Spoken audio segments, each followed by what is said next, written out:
புரட்டாசி விரதம் இருக்க போறீங்களா? அப்போ இதெல்லாம் தெரிஞ்சுக்கிட்டு விரதத்தை ஆரம்பிங்க. விரதத்தோட முழு பலனும் அப்படியே உங்களுக்கு கிடைக்கும். தமிழ் மாதங்கள்ல ஆடி மாதம் அம்மனுக்கு உகந்த மாதம்னா புரட்டாசி, மார்கழி ரெண்டுமே பெருமாளுக்கு உரிய மாதங்கள். ஒவ்வொரு மாதமும் வரக்கூடிய விரத நாட்கள்ல அந்த ஒரு நாள் மட்டும்தான் எல்லாரும் விரதம் இருப்பாங்க. பெருமாளுக்கு உகந்த இந்த புரட்டாசி மாதத்துல மாதம் முழுசுமே விரதம் இருப்பாங்க. பொதுவா விரதங்கிறது கடவுளை நினைக்கவும் உடலையும் மனசையும் தூய்மைப்படுத்தி நம்ம வாழ்க்கையை நெறிப்படுத்துவதற்கான ஒரு வழின்னு சாஸ்திரங்கள் சொல்லுது. அசைவம் சாப்பிடாம மனதுக்கு அமைதியை கொடுக்குற சைவ உணவுகளை மட்டும் சாப்பிட்டு விரதம் இருக்கக்கூடிய ஒரு அருமையான மாதம் புரட்டாசி மாதம். ஒரு மாதம் முழுசுமே நம்ம சைவ உணவுகளை மட்டும் எடுத்துக்கிறதுனால சாத்வீக எண்ணங்கள், அதாவது நல்ல எண்ணங்கள் மட்டும் நம் மனதில் தோன்றுவதற்கான சாதக பலன்கள் உண்டாகிறதா சொல்றாங்க. புரட்டாசி மாதம்னாலே நம்ம மனசுக்கு முதல்ல ஞாபகத்துக்கு வர்றது திருப்பதி வெங்கடாச்சலபதியும் குலசையில சிறப்பாக நடைபெறும் தசரா திருவிழாவும் தான். புரட்டாசி மாதம் திருவோணம் நட்சத்திரத்து அன்னைக்கு தான் திருமலையில பெருமாளோட அவதாரம் நடந்ததா புராணங்கள் சொல்லுது.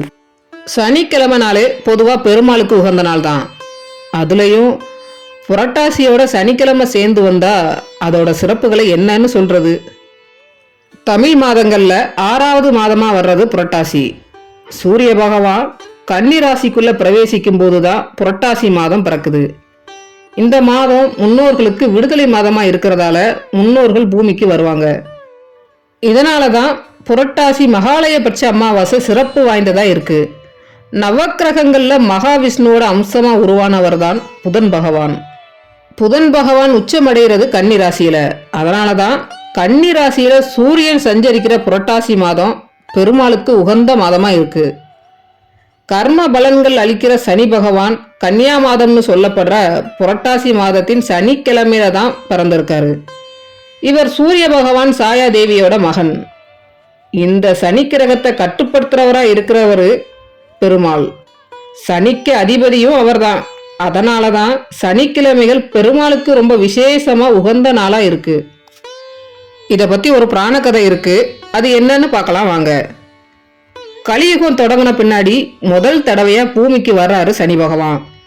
அவர்கிட்ட நாரதர் பூலோகத்துல எங்க வேணும்னாலும் யார வேணும்னாலும் உங்க சக்தியால கஷ்டப்படுத்திக்கோங்க, ஆனா திருமலை பக்கம் மட்டும் போயிடாதீங்கன்னு சனி பகவான அங்க போக வைக்கிறதுக்காக தூண்டி விடுற மாதிரி பேசுறாரு நாரதர்.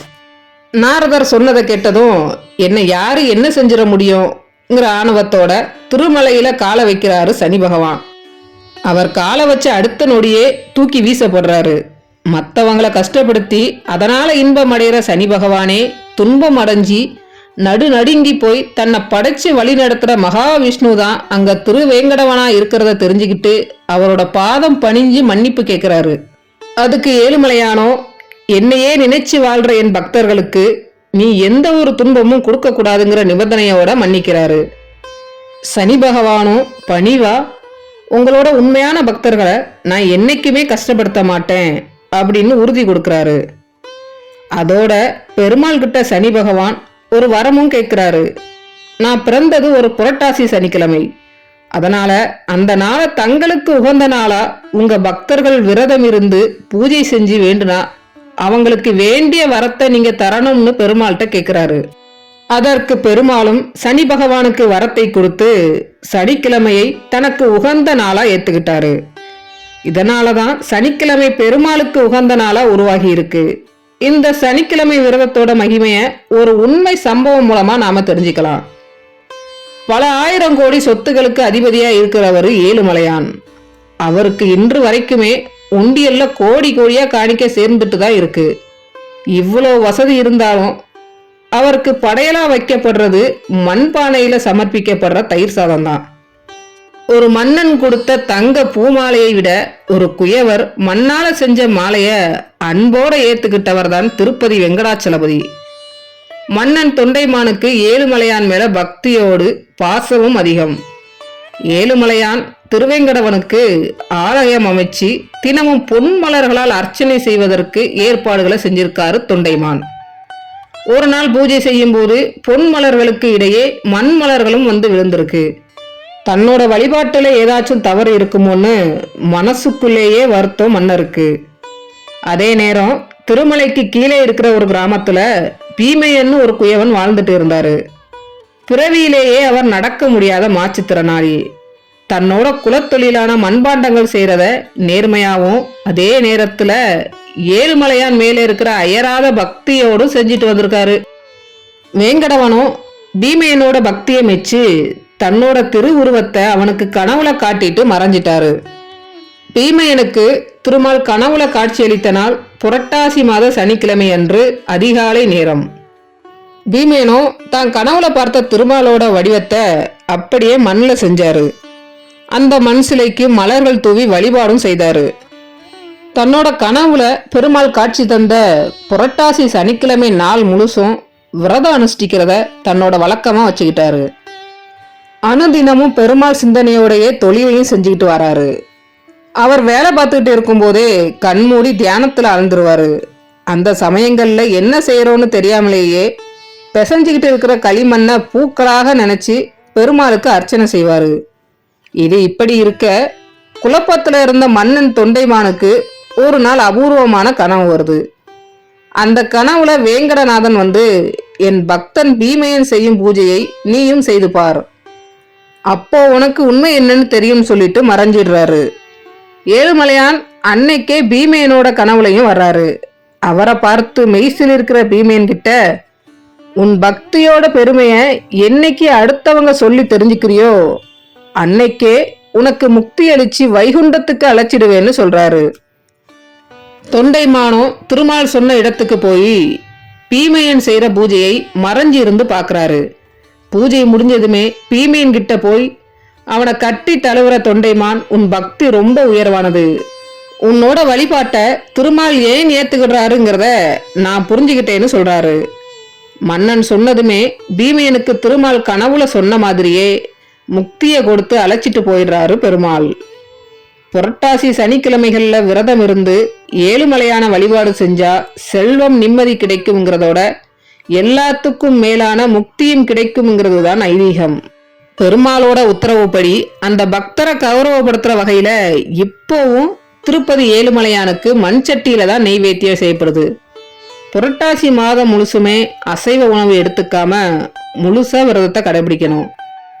அந்த மாசத்துல வர்ற ஏதாவது ஒரு சனிக்கிழமை அன்னைக்கு தளிகை போடணும். அதை முறையா செய்யணுங்கிறது தான் ரொம்ப முக்கியம். சனிக்கிழமை அன்னைக்கு அதிகாலையிலே எழுந்து வீடு முழுசும் தொடச்சி சுத்தப்படுத்தணும். தலைக்கு குளிச்சுட்டு பூஜை சாமான்களை சுத்தம் செஞ்சுட்டு மஞ்சள் குங்குமம் வைக்கணும். அடுத்து தளிகை கேட்டு போக ஒரு சின்ன சொம்ப சுத்தம் செஞ்சு அது மேல திருமண் சின்னமிட்டு துளசி மாலையை சுத்தி வைக்கணும். இந்த சொம்ப தான் வீடு வீடா போய் தளிகை கேட்க எடுத்துட்டு போகணும். மற்றவங்க கிட்ட போய் அரிசி இல்லைன்னா காணிக்க கேட்கணும். இந்த மாதிரி செய்யறதால நம்மோட அகந்தை அழியுங்கிறது தான் ஐதீகம். இதை இந்த விரதத்தப்போ ரொம்ப முக்கியமா கடைபிடிக்கணும். நெய்வேத்தியங்கள் படைக்கிறதுக்கு இந்த அரிசியை சேர்த்து தான் பயன்படுத்தணும். நெய்வேத்தியமா வாழை இலையில புளி சாதம், தயிர் சாதம், சர்க்கரை பொங்கல், வடை, சுண்டல், பாயாசம் இதெல்லாம் அவசியம் வைக்கணும். ஒரு சிலர் சாதம், சாம்பார், கூட்டு, பொரியல், அப்பளம், வடன்னு படையல் போடுவாங்க. அவங்க குல விளக்கம் எதுவோ அதுபடியே செஞ்சுக்கோங்க. தரையில மாக்கோளம் போட்டு வாழை இலைய வச்சு அதன் மேல நெய்வேத்தியம் படைக்கணும். பெருமாளுக்கு வடை மாலை சாத்தணும். வடை மாலைய 9, 11ங்கிற ஒத்தைப்படை எண்ணிக்கையில பார்த்து கட்டி வச்சுக்கோங்க. ஒரு சொம்புல நாமம் போட்டு பச்சரிசியும் நாணயங்களையும் போட்டு நிரப்பிக்கோங்க. துளசிய மாலையா கட்டி செம்போட கழுத்து பகுதியில சுத்தி விட்டுக்கோங்க. பூஜையில துளசி தீர்த்தத்தை அவசியம் சேர்க்கணும். தீர்த்த பாத்திரத்துல கொஞ்சம் பச்சை கற்பூரம், துளசி சேர்த்து வச்சுக்கோங்க. மங்கள பொருட்களான வெற்றிலை, பாக்கு, பூ, பழம், தேங்காய் எல்லாத்தையும் எடுத்து சுவாமி உருவப்படம் முன்னாடி வச்சுக்கோங்க. 2 மாவிளக்குகளையும் செஞ்சு வச்சுக்கோங்க. இந்த விரதத்தன்னைக்கு மாவிளக்கு ஏத்துறது விசேஷமான பலன்களை தருமாம். திருப்பதி போறதுக்காக காணிக்கை சேர்த்து வைக்கிற உண்டியல்ல நீங்க தளிகை கேட்டு வாங்கினதுல இருக்கிற பணத்தை போட்டணும். எல்லாம் தயார் செஞ்ச பின்னாடி தேங்காயை உடைச்சி தேங்காய் தண்ணீரை தனியா எடுத்து வச்சுக்கோங்க. பெருமாளுக்கு 2 பக்கமும் தீபம் ஏத்திட்டு மாவிளக்குலையும் தீபம் ஏத்திடுங்க.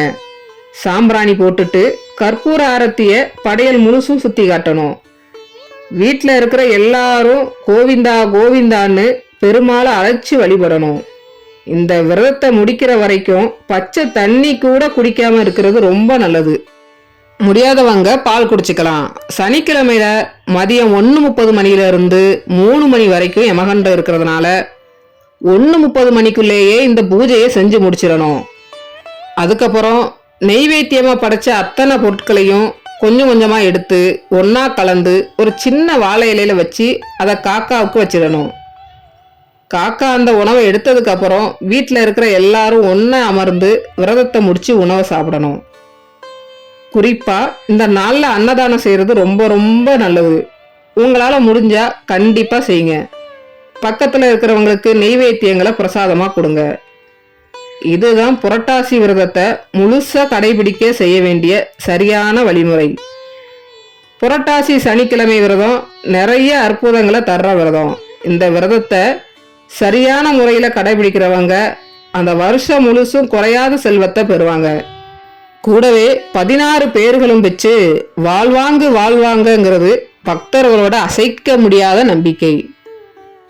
இந்த விரதத்தால சனி பகவானோட பார்வையும் பலவீனமாகும்.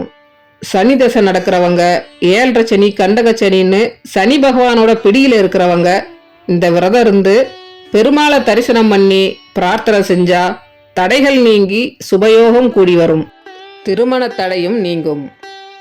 இந்த ஆன்மீக தகவல் மற்றும் ஆன்மீக கதைகள் உங்களுக்கு பிடிச்சிருந்தா லைக் பண்ணுங்க. கோவிந்தா கோவிந்தான்னு கமெண்ட் பண்ணுங்க. இந்த ஆன்மீக தகவல் மற்றவங்களுக்கும் பயன்படணும்னு நினச்சிங்கன்னா உங்கள் ஃப்ரெண்ட்ஸுக்கெல்லாம் ஷேர் பண்ணுங்க. இதுவரை இந்த சேனலை சப்ஸ்கிரைப் பண்ணலன்னா மறக்காமல் சப்ஸ்கிரைப் பண்ணிடுங்க. நன்றி.